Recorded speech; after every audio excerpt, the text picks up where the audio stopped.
Why is it that every year we always say the same thing? This year was trash. Is every year really trash? Is every year actually getting worse than the last? Because I'm gonna be honest, 2020 was pretty bad. So by saying every year is bad, what exactly is that doing for us? And is that perspective setting us up to have a bad year the next year?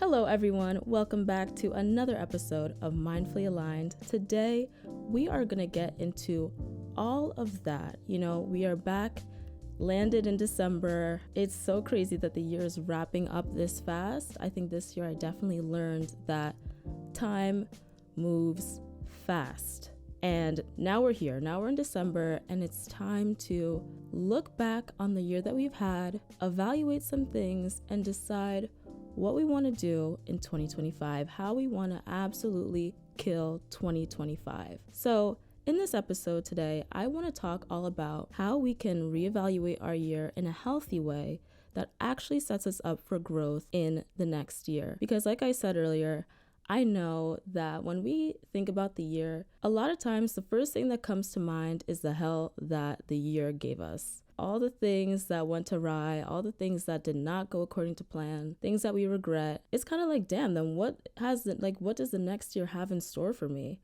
I don't want us to think that way. I believe that everything presented to us is an opportunity for growth, and every year that we are alive is a blessing and a gift and an amazing lesson for the next year. So let's get into how we can change our perspectives and set ourselves up for an amazing 2025. And be sure to drop a like if any of this resonates with you.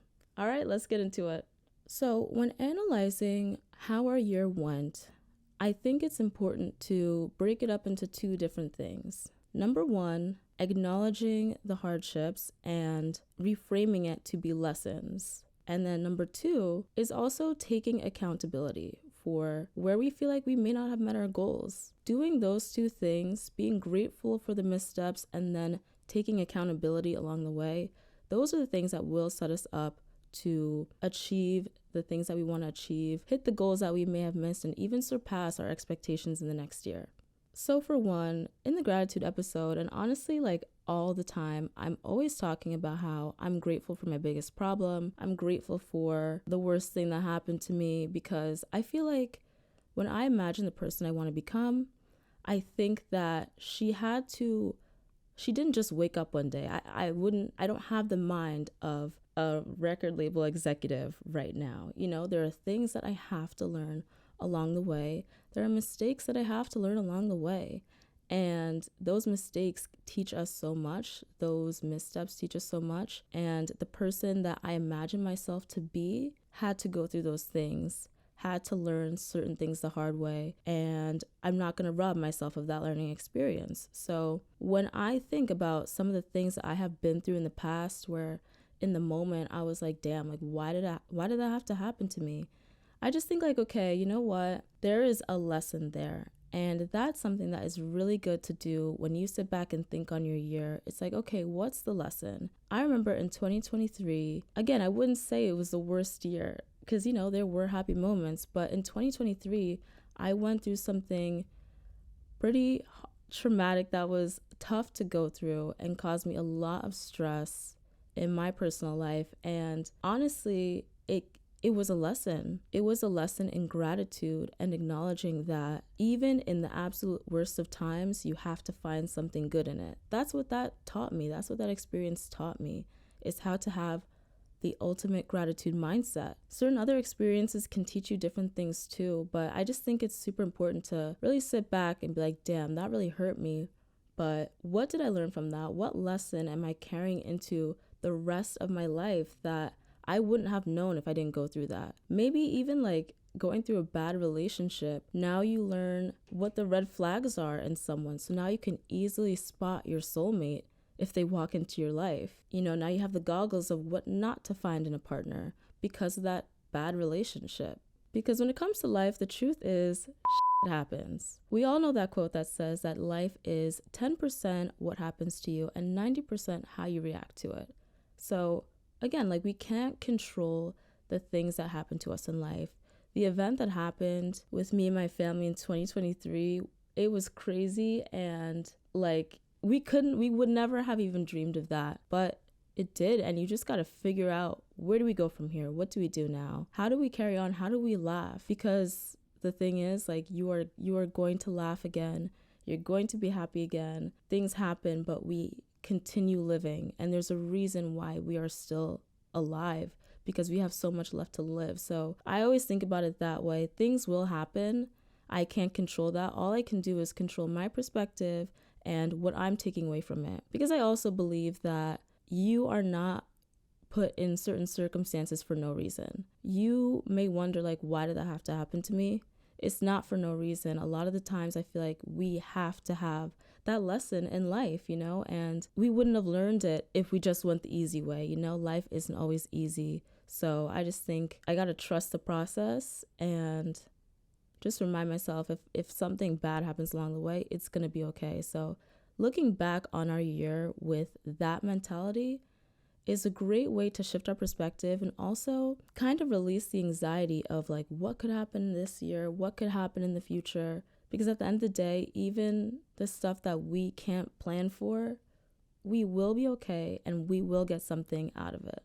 The next way that I like to reevaluate the year is by taking accountability. I know that when we sit down and we tally up our goals and we look at the ones that we may have missed, it's easy to sometimes blame it on external factors, like, well, I was super stressed with school, so I know I didn't really get to commit myself to that thing, or I was going through a lot at the time. But sometimes our biggest block is ourselves. And I think a lot of times, me included, we like to run from that and avoid that. And the thing is, there are people who, this is what I remind myself of, is there are people who have the same deck of cards as me, who have the same kind of schedule, the same kind of thing, and they're doing what I want to do. So why can't I? Are they more capable than me? No, I can do it. I just have to hold myself accountable and hold myself to the standard that I want to be at. So I think it's really important to kind of dissect where we feel like we missed out on. All right, like, let's say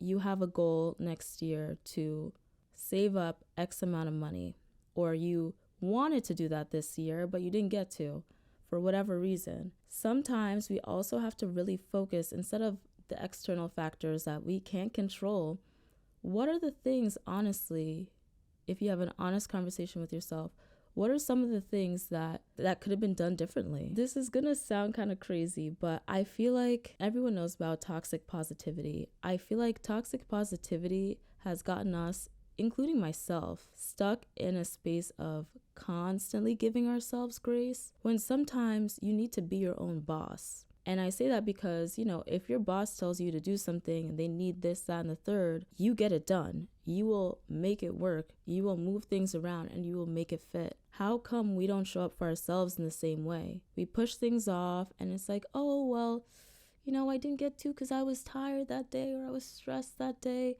Myself included. Like, this is something I'm trying to get better at in 2025.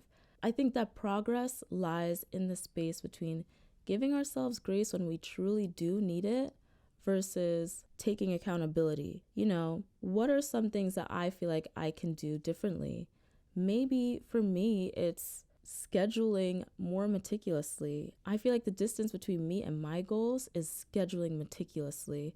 I feel like if I have a highly organized calendar, that is the thing that will make me unstoppable. Because when I look at the things that I wanted to do, but I didn't get to do, I'm like, dang, it really boils down to my scheduling. It's not because of work. It's not because I have too many commitments. Everything I want to do is important. It's just up to me to hold myself to a standard of keeping my own schedule and my own priorities organized. And that's what I mean by the accountability. Really having an honest conversation with ourselves about what were the things that we missed out on this year. Where did I disappoint myself? And instead of being like, damn, it's their fault. Damn, it's because I didn't have the resources everyone else did. I didn't get to do what. No, we can't control that. What we can control is what we do. All right, you know what? Next year, I got to be stricter with my nose so that I can stay inside more and save some money.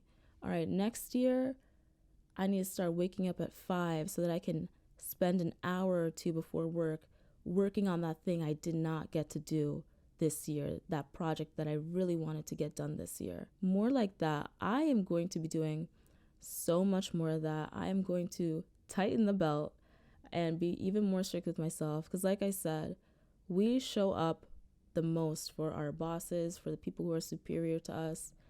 If we are in school and we need to get an assignment done, we do the assignment. If we are at work and we need to get something done, we get it done. What happened to our own goals? If we want to get in shape, we got to show up to the gym and we got to put in those 4 to 7 sessions a week. But if we're hitting snooze, that means we're not even taking ourselves seriously. So just taking accountability and thinking, okay, where could I have taken myself more seriously this year? And even in the spaces where I do need to give myself grace, it's also about asking, okay, but how could I have made that circumstance better for myself? For example, all right, well, I was juggling school and work, so I didn't get to do that thing that I wanted to do. Okay, how can I make the juggle between school and work easier for myself? Or, I was in a really stressful relationship and it took a toll on me. Okay, how can I make sure that either A, I'm having more boundaries in my relationship, or B, how can I take those red flags and use those as a gauge on how to find the right person for my next relationship? Things like that, you can make your goals for the next year.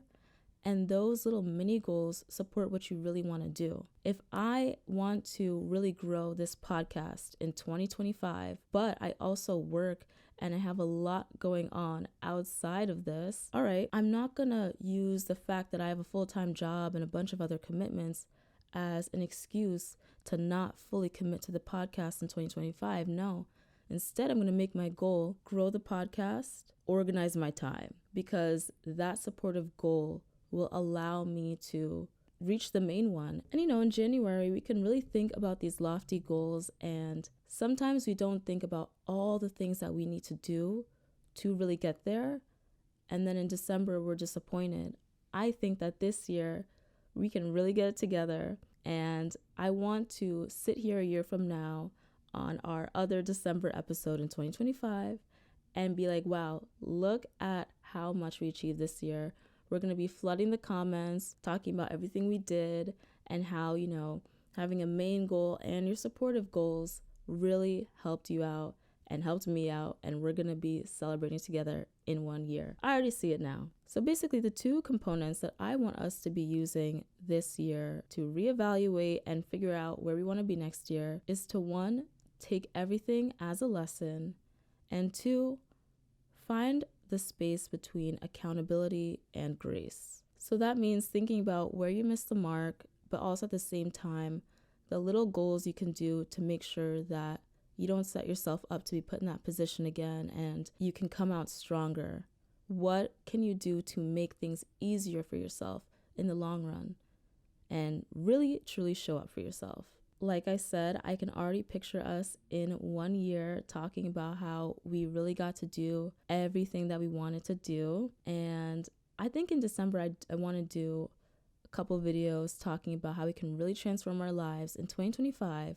But, first off, we got to figure out what even happened this year and how we want it to be next year. So this is really step 1 of our 2025 plan. Stay tuned for the next episode where we talk about, all right, cool, we got our goals. Where do we go from here? So yeah, that's the episode. And now it is time for the song of the week. Okay, so this week's song of the week is Shining by Beyonce and Jay-Z and DJ Khaled. I love this song. It doesn't even really have to do specifically with today's episode. It's just a really good song, a really great pump me up. And while we're all writing down our goals for next year, starting out the year, you need a pump up song on your playlist to make you feel like you can really do everything. So that's why we have Shining. Great song. I absolutely love it. And I hope you do too. Check out, by the way, the Mindfully Line playlist linked below in the description with every song of the week that we have had so far. All right. And that concludes today's episode. Thank you guys so much for tuning in. Let me know in the comments below what resonated with you in this video, and leave a like, share, follow, subscribe, all the things, and I'll see you guys in the next episode. Bye.